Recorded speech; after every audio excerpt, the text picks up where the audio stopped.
للہ رب العالمین والعاقبۃ للمتقین والصلاۃ والسلام علی سید الانبیاء والمرسلین وعلی آلہ الطیبین واصحابہ الطاہرین اما بعد فاعوذ باللہ من الشیطان الرجیم بسم اللہ الرحمن الرحیم وَأُدْخِلَ الَّذِينَ آمَنُوا وَعَمِلُوا الصَّالِحَاتِ جَنَّاتٍ تَجْرِي مِن تَحْتِهَا الْأَنْهَارُ خَالِدِينَ فِيهَا بِإِذْنِ رَبِّهِمْ تَحِيَّتُهُمْ فِيهَا سَلَامٌ أَلَمْ تَرَ كَيْفَ ضَرَبَ اللَّهُ مَثَلًا كَلِمَةً طَيِّبَةً كَشَجَرَةٍ طَيِّبَةٍ أَصْلُهَا ثَابِتٌ وَفَرْعُهَا فِي السَّمَاءِ تُؤْتِي أُكُلَهَا كُلَّ حِينٍ بِإِذْنِ رَبِّهَا وَيَضْرِبُ اللَّهُ الْأَمْثَالَ لِلنَّاسِ لَعَلَّهُمْ يَتَذَكَّرُونَ وَمَثَلُ كَلِمَةٍ خَبِيثَةٍ كَشَجَرَةٍ خَبِيثَةٍ اجْتَثَّتْ مِنْ فَوْقِ الْأَرْضِ مَا لَهَا مِنْ قَرَارٍ صدق اللہ العظیم۔ اللہم صلی علی سیدنا و مولانا محمد وعلی آل سیدنا و مولانا محمد وبارک وسلم وصلی علیہ۔ تفسیر نور القرآن سورہ ابراہیم آیت نمبر 23، 24 اور 25 اور 26 یہ ہمارے آج کے درس شریف کا موضوع ہے۔ سب سے پہلے تلاوت کیے گئے قرآنی الفاظ کا اردو ترجمہ، اور پھر ان الفاظ کے تحت جو باتیں حضور قبلہ فرید الاثر رحمہ اللہ تعالی علیہ نے جو بیان فرمائیں ہم ان کو پڑھنے کی سعادت حاصل کریں گے۔ اور وہ لوگ جو ایمان لائے اور انہوں نے کام اچھے کیے انہیں ایسی جنتوں میں داخل کیا جائے گا جس کے نیچے نہریں بہتی ہوں گی، وہ اپنے رب کے حکم سے ہمیشہ ہمیشہ رہیں گے اور ایک دوسرے کی تعظیم میں سلام ہوگا۔ کیا آپ نے نہیں دیکھا کہ اللہ نے پاکیزہ کلمہ کی کیسی مثال فرمائی؟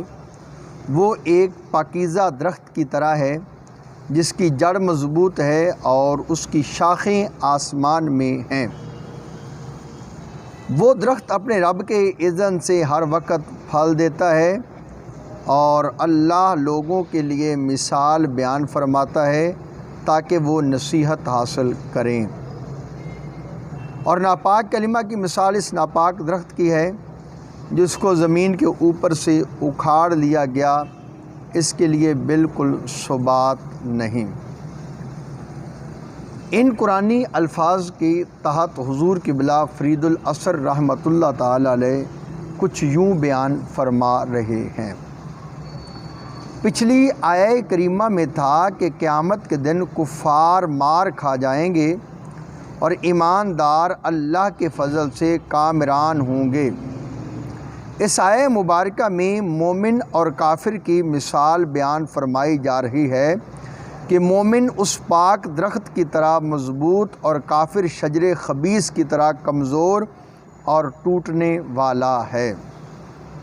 فرمایا گیا وہ لوگ جو ایمان لائے اور کام بھی اچھے کیے، ایسے لوگوں کو ایسے باغات میں داخل کیا جائے گا جن میں ٹھنڈی میٹھی نہریں جاری ہوں گی، اور وہ ان میں ہمیشہ ہمیشہ رہیں گے۔ ایسا نہیں ہوگا کہ داخل کرنے کے بعد پھر نکال دیے جائیں۔ جہنمیوں کو فرشتے رسوائی اور ذلت کے ساتھ دوزخ میں پھینک دیں گے، اور جنتی بڑی عزت احترام کے ساتھ جنت میں داخل ہوں گے، اور بارگاہ قدس سے اعلان ہوگا، اے میرے بندو یہ جنت تمہاری ہے، اس میں ہمیشہ رہو گے، انہیں اللہ کی طرف سے سلام تحیت ملے گا۔ فرشتوں کی طرف سے سلام ہوگا، ایمانداروں کی طرف سے سلام ہوگا۔ مومن کی مثال شجر طیبہ سے فرمائی گئی، اس کی مثال پاکیزہ درخت کی ہے۔ کلمہ طیبہ کی تفسیر میں کئی قول ہیں۔ اس سے مراد یا تو کلمہ طیبہ ہے لا الہ الا اللہ محمد الرسول اللہ، یا اسلام ہے یا قرآن کریم ہے۔ آیت مبارکہ سے واضح ہے جنت جانے کے لیے ایمان اور عمل صالح دونوں کا ہونا لازمی ہے۔ جو لوگ صرف ایمان کو ہی جنت کے لیے کافی سمجھتے ہیں غلطی پر ہیں۔ اعمال صالحہ نہ ہوں تو بد عملی کی سزا لازمی ہوگی، سزا بھگتنے کے بعد ایمان کی دولت سے جنت ملے گی۔ اعمال صالح کی فہرست میں عبادت، اخلاص، دیانت، شرافت، حقوق العباد، معاملات، حسن سلوک، ایسی سبھی باتیں شامل ہیں۔ ایسے ہی مومن کے شجر طیب کی طرح ہونے کی مثال ہے۔ پھل میٹھا ہے، خوشبو مہکتی ہے، چھاؤں گھنی ہے، انسانیت کے لیے مفید ہے۔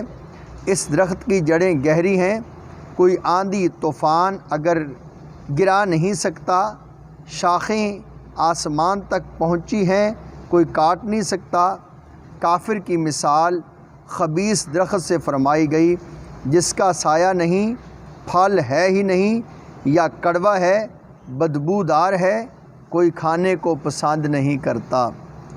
ایسا درخت جو انسان کے لیے نقصان دہ ہے، پریشان کن ہے، یہ کافر ہے جس کا وجود بے شمار مصیبتوں کا گھر ہے۔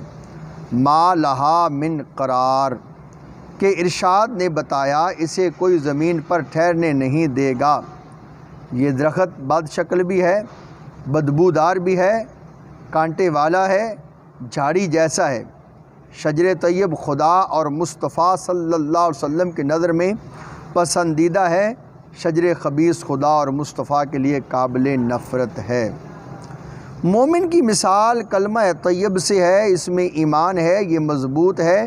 شجر طیبہ سے مراد کھجور کا درخت ہے، ہمیشہ ہرا بھرا سرسبز رہتا ہے، بڑے سے بڑے طوفانوں میں بھی سلامت رہتا ہے۔ ایک موقع پر حضور صلی اللہ علیہ وآلہ وسلم نے فرمایا ایک ایسا درخت بھی ہے جو مرد مومن کی مثال ہے۔ بتاؤ وہ کون سا ہے؟ عبداللہ ابن عمر رضی اللہ تعالیٰ عنہ فرماتے ہیں میرے دل میں یہ بات آئی کہہ دوں کھجور ہے، مگر صحابہ میں کم عمر ہونے کی وجہ سے ہمت نہ کر سکا۔ پھر خود ہی رسول اللہ صلی اللہ علیہ وسلم نے فرمایا وہ کھجور ہے۔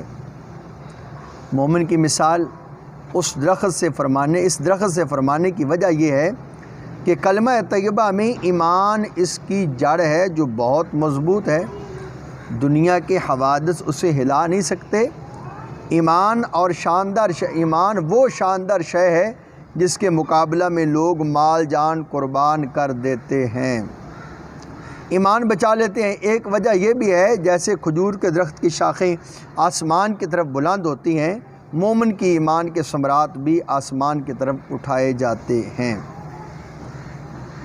ایک وجہ یہ بھی ہے جیسے کھجور کا پھل ہر وقت ہر موسم میں کھایا جاتا ہے، مومن کے اعمال صالحہ بھی ایسے ہی ہر موسم ہر حال میں صبح و شام جاری ہیں۔ ایک وجہ یہ بھی ہے جیسے کھجور کے درخت کی ہر شے کارآمد ہے، ایسے ہی مومن کا ہر عمل کارآمد ہے۔ کفار کی مثال شجر خبیثہ سے دی گئی، جیسے کلمہ طیبہ سے مراد لا الہ الا اللہ ایمان ہے، ایسے ہی کلمہ خبیثہ سے مراد کفر ہے۔ شجرہ خبیثہ سے مراد حنظل لیا گیا ہے، لہسن بھی۔ اس شجرہ خبیثہ کا حال قرآن مقدس نے بیان کیا ہے، اس کی جڑیں زمین کے اندر زیادہ نہیں ہوتی، جب کوئی چاہے اس کو زمین سے نکال سکتا ہے۔